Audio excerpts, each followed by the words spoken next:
Just because I'm wearing a tank top doesn't mean I'm lifting weights. I was just giving credit where credit is due, and that is straight to your biceps. You can take a look at all the guys that Michael just talked about and who I was not fully listening to him. Triple shimmy. Got him. And Fuentes, it's a grinder behind the back grab by Strowman, but can he get it there in time? Just barely. We like to call them an egg Sammy here. Oh, yeah. We definitely don't do that here. Struck him out. Paying homage to Tommy Lasorda. The enthusiasm needs to get higher for that. It's hump day in baseball.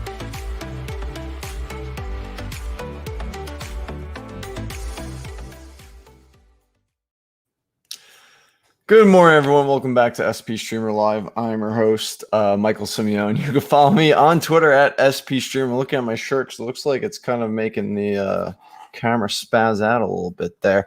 All right, but anyway, on today's show, we're going to be talking about going through our streaming chart as always, going through the 2 days from now, like the options, going through the rankings, that kind of stuff. And we're going to actually dive into Mike Minor because what's going on with him is pretty interesting. And whether or not we think, he's a must add. So, all right. So we're going to start real quick. Thanks for the shout out, Rob, with a little iHeart SP streamer right there. Appreciate it, man. All right. So for today, I mean, it's a tough slate, not a lot of green here, obviously, a lot of red. And you got Skubal going against the White Sox. Skubal has been phenomenal. This matchup I typically would never take because the White Sox are really good against lefties. But Skubal has been way too good. He's starting to rock that change up. He's starting to throw a sinker now too, which is just expanding his arsenal. Can really attack right-handed hitters now. So how can you not stream him? I don't know how he's only 31% owned. I mean, that should go away easily. I'll probably never be able to pick him again. So Inshallah, he's still out there. Obviously, take him. Cole Irvin is our main option against the Royals. They hit lefties decently as well, but they're struggling right now. So I figured, why not? Let's roll with it. And then Justin Dunn going into Cleveland. I talked about yesterday, Dunn's velocity has been up. Good breaking balls. Cleveland, I don't really see them exploding offensively, so we're going to roll with Justin Dunn.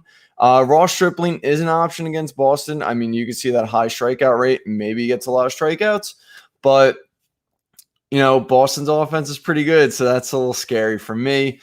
Freeland hasn't been great since he's been back. The rest are kind of, meh. I mean, Oviedo and Garrett Richards are facing offenses that are struggling, but I don't want to stream in Chicago. And you don't want to stream against Toronto because that offense is pretty crazy. All right, so we're going to move on to tomorrow. Got another little shout out here. Good morning to you guys. So for tomorrow, we're going to be rolling with Alex Cobb. Arizona is struggling. Look at this, 25 WRC plus. In the last 7 days, that's really bad. They're not getting on base. They're struggling against righties. We know they hit lefties a little better, but even that, they haven't been killing them either. So Arizona's just been kind of a mess. The question is, going into Arizona, will the Heat ramp up the offense? We'll see today. If they do kill it, I may change this. I'm not too sure yet. We'll see. Then we got a bunch of other options that are, pretty much you can only take in shallow leagues. You got Cueto against Washington, which is good. They've been struggling. McKenzie in Seattle can get the strikeouts there. So we have to jump all the way down for our D pick, which is going to be Chad Kuhl. 2% owned, goes into Milwaukee. Sometimes they show up, sometimes they don't. I guess we'll roll with it. Not a lot of good options there. Let's see, because we got a question about Aiken in Tampa. Yeah, I mean, he is better on the road. I just don't know if I trust the skill set yet. I have to wait. I want to see him pitch a little bit more.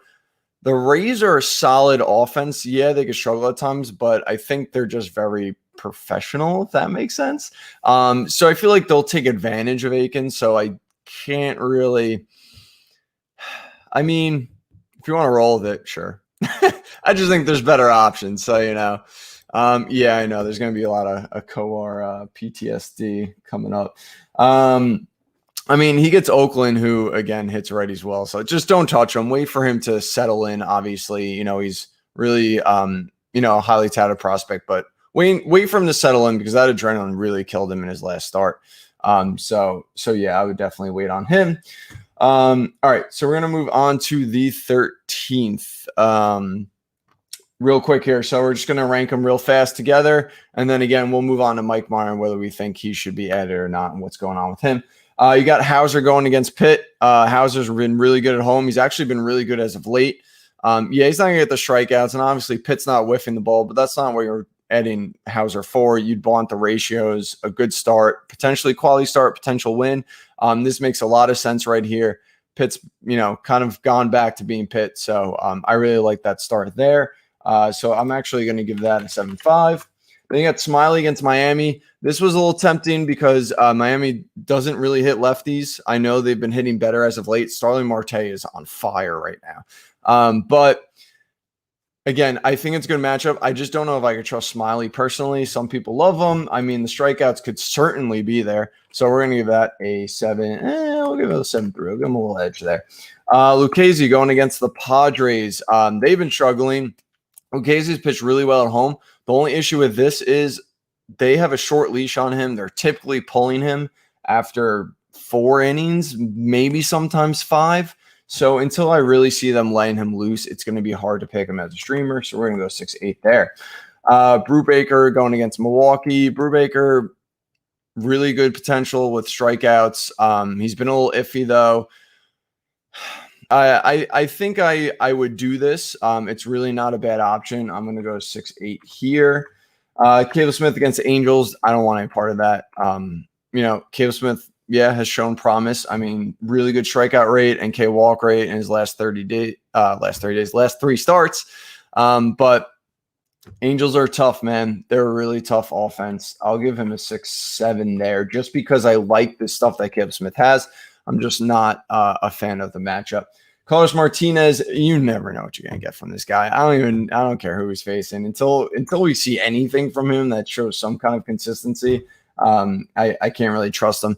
Dunning against the Dodgers. I've talked about Dunning. Really love the breaking balls. They're really good. I need to see him reel in that fastball a little bit, but against the Dodgers in LA, tough matchup, obviously. But I do like the stuff. So we'll go 6.3 there. Hopefully he starts making some adjustments. Pablo Sandoval. Really good his last time out. Had a ridiculous amount of whiffs. Going in Arizona, again, I want to see how those offenses play there because when it's hot, they can roll. But for right now, this looks good. We're going to go 7.5 as well, just because, again, the whiff potential that we saw. I do want to see more from him, but yes, let's roll with it. Bubic, Oakland, don't trust this whatsoever. Not a fan of this. Not a fan of Bubic.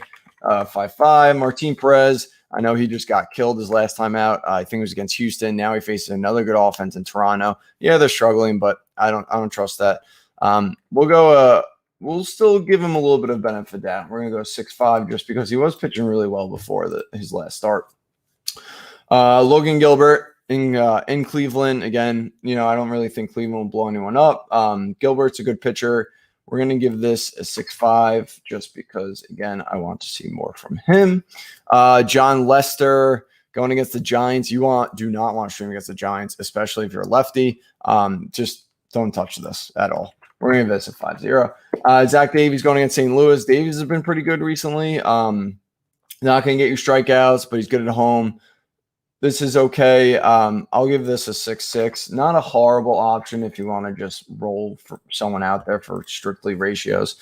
Then we got Zimmerman against Tampa Bay. He's been okay, actually, recently. I watched him against the Mets. He doesn't miss on the inside sometimes. He just doesn't have overwhelming stuff. So I feel like the Rays could probably get to him here. I'm going to give him a 6.0. Then we got Senzatella going into Cincy. I'm not gonna be touching that at all. Just don't trust him. I mean, the right spot, maybe. I did pick him his last start. It worked out. He had 8 Ks, but I'm not trusting that against Cincy. So that's for the 13th. It looks like we're gonna go. I think I'm going to go Hauser and Sandoval. If anyone has any suggestions, let me know because they would work for all three types of streaming options. So we'll roll both of them for right now. And yeah, so that does that for that. All right. So we got a question here. Can you talk a little on Freddie Peralta's season so far and how we should feel about rest of the season? Yeah, so he's been really good. The breaking ball's been working out great. The fastball is elite. I tweeted about it yesterday. He's locating it really well. It's inducing a lot of whiffs, and no one can hit that thing. Man, he's been so good, but they have to limit him at some point. So I feel like, he might only start going 4 or something towards the end of the season, but he looks really good. I have a lot of faith in him. I mean, the strikeout potential is insane. I want to say off the top of my head, top 30, maybe top 20 pitcher potentially. I mean, how could you not with someone who's striking out a ton of guys? I have a lot of faith in him. I don't think that like what he's doing ends anytime soon. I think it's just a matter of workload for him. All right, so we're going to be looking at Mike Minor, and the reason is in his last 6 starts, as you can see, he has a 3.32 ERA with a 3.60 FIP, and everything looks better. So, I mean, the strikeout rate is up to 29.5% in those starts. The walk rate is down. Sure, the left on base shows a little lucky, but everything seems to be trending here, and it's just a matter of why, right? So real quick, this is pitch type, right? So we're looking at his on the bottom here, looking at his last 6 start of the percentages compared to the season. So you can see fastball percentage has gone up. He was typically only throwing at 38.3%. It's up to 42.2%. So what else did he do? He lowered the slider, and now he's going to the changeup more, thankfully, because that's what we want from him. His changeup in 2019 was so freaking good, and the fastball plays off it perfectly. So we really, I don't know why he ditched it at the beginning of the season, but now he's coming back to it, and look what we've gotten so far. Sure, the velocity isn't great. Like, it's at 90.7. It's not where we want it to be, like around that 92 range, but it still can work, and it's clearly working. He just had this great game against Oakland. They were a trending offense that, has been really good as of late.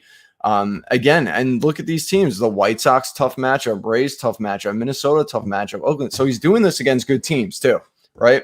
So, again, really good. Moving to the changeup, everything we kind of want to see there. So I wanted to bring up the location maps and kind of show you why it's important that he's bringing back the slider and going more so towards the changeup. So these are his locations, right?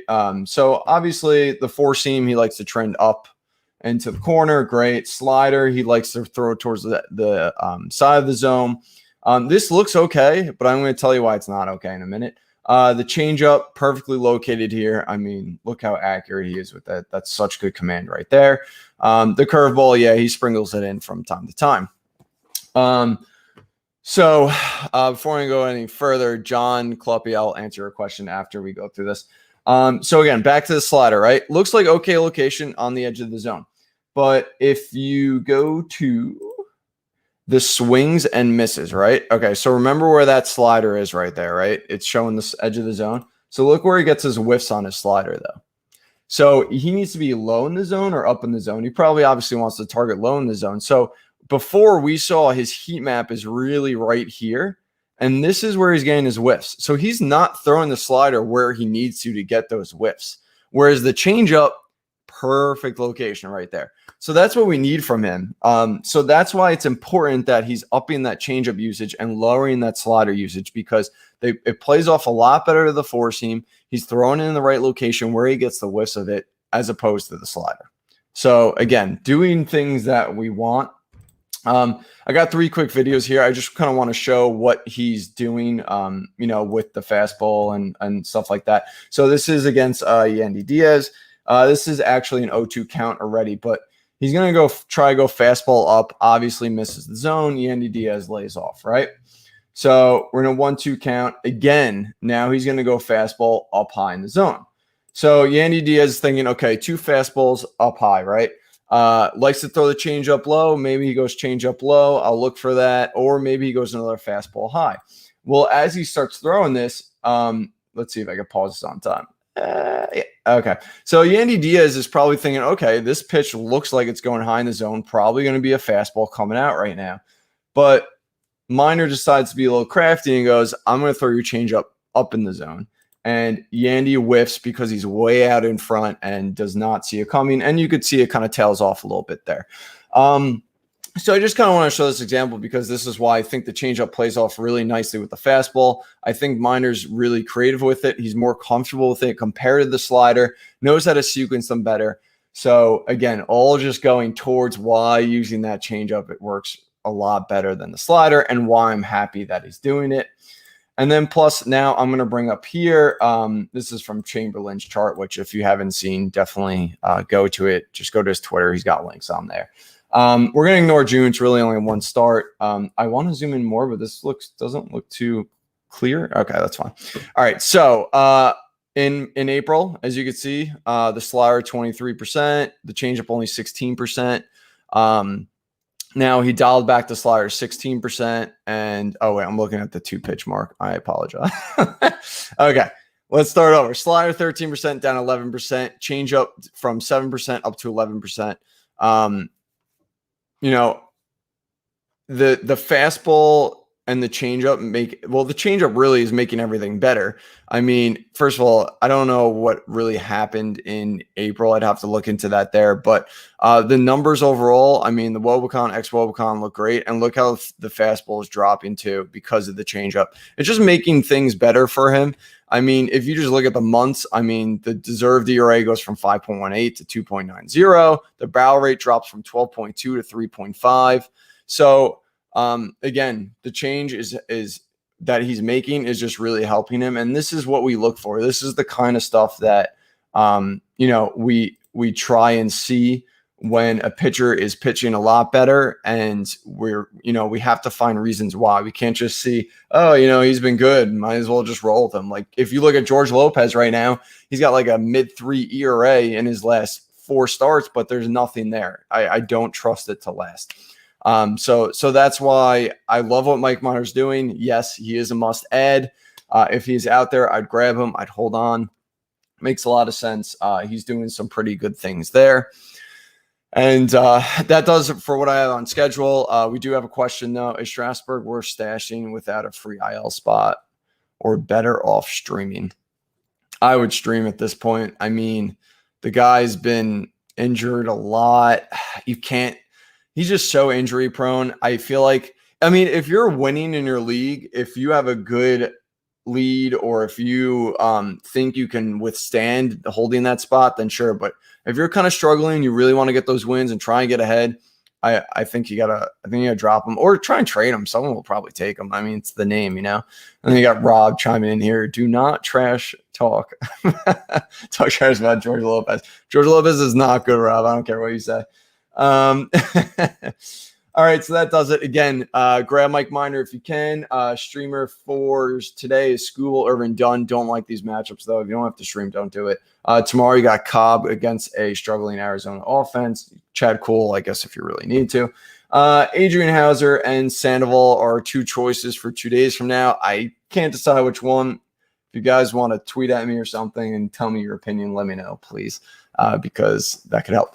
Anyway, thanks for watching. Appreciate it. Please follow us on Twitch. It means a lot. We're trying to, up our follower count so we can do some cooler things. Follow us on YouTube too. Check out our website, spstreamer.com. Follow me on Twitter at spstreamer. That does it for today. I hope you all have a nice day. We are going to have a live stream tomorrow at 10 a.m. We are bringing on Bubba from Bench with Bubba. We're going to talk some DFS. It's going to be a really great show. So again, 10 a.m. tomorrow. Be there. And I hope you all have a good day.